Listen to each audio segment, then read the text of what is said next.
Kamusta mga ka-Lloyd Sports Zone, muli tayo nagbabalik pagkatapos ng mahabang panahon. Nandito muli tayo para maghatid ng pinakamaiinit na balita sa mundo ng basketball. At bago tayo magsimula, huwag kalimutang mag-subscribe at like para lagi kang updated sa mga latest upload natin. Salamat!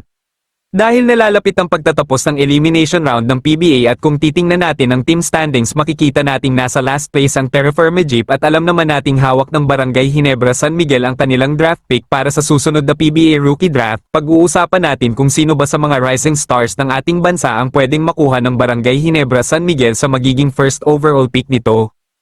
Para sa OBS na number target ng Ginebra na makuha sa PBA draft ay ang 6'10" big man ng ating Gilas Pilipinas na si Quentin Milore Brown o kilala bilang QMB. Alam naman nating malapit na magretiro si Jepeth Aguilar sa Barangay Ginebra San Miguel, kaya masasabi nating ang pagkuha kay QMB ang pinaka-priority ng Ginebra sa susunod na PBA draft upang maging bagong big man nila. Pangalawa naman sa ating listahan ay ang 6'9" big man ng Lasal na si Michael Phillips na masasabi nating isang player din na sasakto talaga sa laruan ng Barangay Ginebra dahil sa athletic ang player na ito at babagay sa laruan ng mga players ng Ginebra. Nilagay natin si Phillips sa second option dahil alam naman natin kapag hindi nagpa-draft ni QMB sa susunod ay si Phillips na ang best option ng Barangay Ginebra San Miguel.